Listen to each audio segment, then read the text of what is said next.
Hello and welcome back to the channel. It's been a while since I said that. If you missed the community post, I am going to be back to uploading nowhere near as regularly as I was, but you know, peppering the channel with videos from time to time.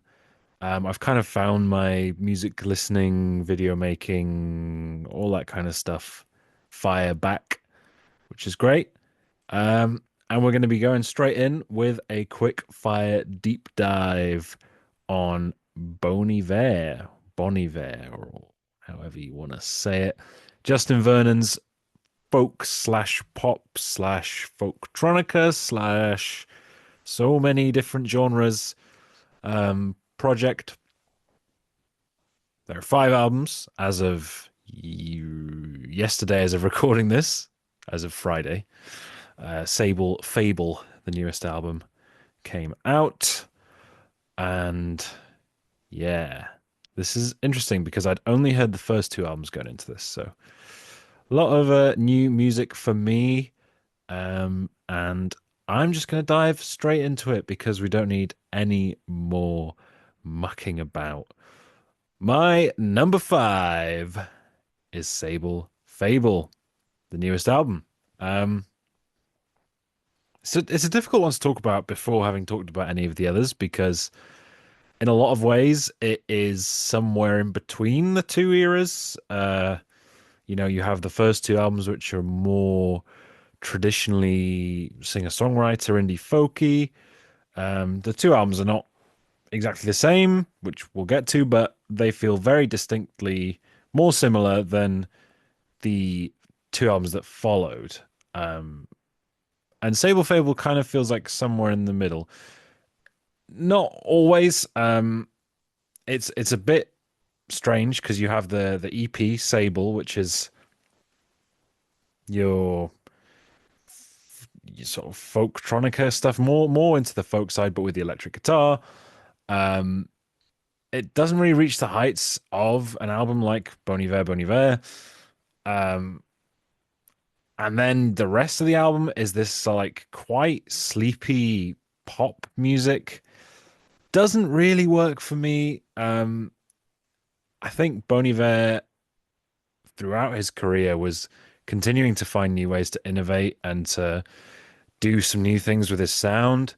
This album feels like it kind of repeats musical ideas a lot, both from the previous albums and from within the same album. The production is really cool, as you'd expect. There aren't any like dud tracks per se, but there are quite a few like Award Season and Walk Home that don't really do much for me. For me, it's a 6 out of 10. It's not bad. It's decent, but I am not. I wouldn't say it's had an overwhelmingly positive response, but I'm not buying into it as this great album. It's 6 years since his last album, and I think it's a little bit disappointing, but it's not bad. It's just okay. And then at number four is 22 a Million. Probably one of the all-time most drastic musical left turns. Uh, Very dense production, quite warbly and unkempt, which works in its favor and against it in many ways. Um, it's a bit of a challenge to take it all in one listen. I think going back to some of my highlight tracks helped clear up my thoughts on the album a little bit. Um, there are some songs that are more like fragments than actual fully formed ideas. Uh, I think it probably has similar levels of highs to the three albums above it, but I think it's probably his least coherent album. It gives it a lot of charm, but for me personally, I even with these sort of messy, emotional, sort of unkempt albums, I'd like some kind of not even consistency because the White Album is one of my favorite albums of all time, but a level of coherence, I guess. And I think I'm missing that a little bit, the way that some songs seem to be building into something and then just end. Um, I don't know, maybe that's an unpopular opinion because I think that's part of why people love this album is because of how wild and untamable it is and sort of unapologetically itself. But yeah, that's just my take on it. I do think it's a good album. I got it as a 7 out of 10. So we're going up in the ratings. But yeah, I think he has better albums than 22 a Million, even though it is really interesting and really cool. Um, One of those albums is my number three, I or One, or I think it's I. His fourth album from 2019. It's that bit more consistent and coherent than 22 a Million. It does get criticism for being like too saccharine and too happy. There's more gospel elements added in, which would then be added in even more on Sable Fable, which I don't know how I feel about it. I think what makes, which you'll now know what my top two albums are, what makes those albums special is the presence of Justin's vocals and sort of how right in the forefront and the focus of everything, even when the arrangements got a bit more expansive, that is where the focus is.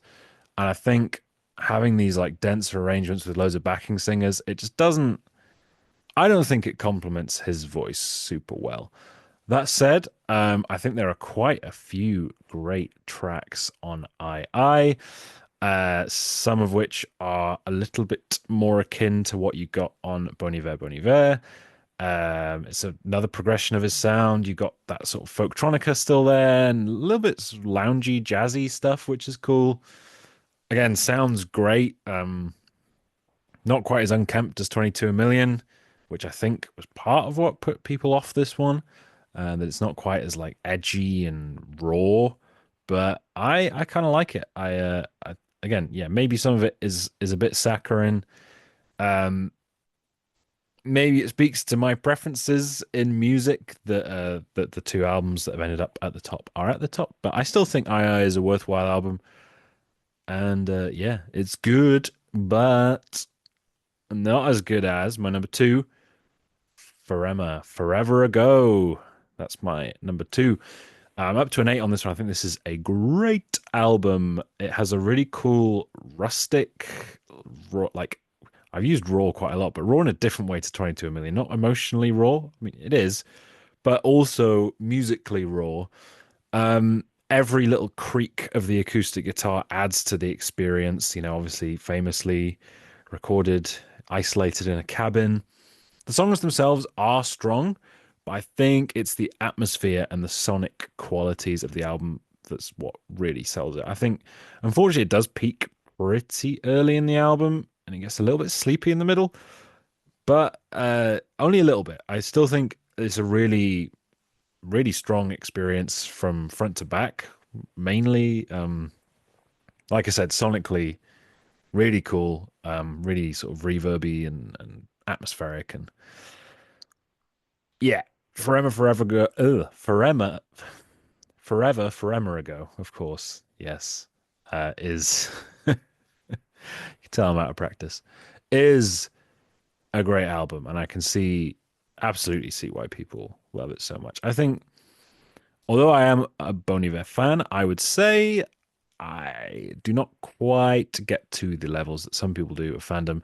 I think for me personally, his voice is great. It's like a big draw, but I think it kind of leads to a lot of songs sounding quite similar because he uses a lot of similar kind of vocal melody and vocal techniques throughout the songs. And I mean, it's if you can sing like that, you're probably gonna do it a lot. So I don't blame him. But yeah, I think a lot of the albums, even though like sonically, especially later on, there's a lot of variety. Vocally, there's a lack of variety, maybe, but it's not a massive problem. He's a great singer.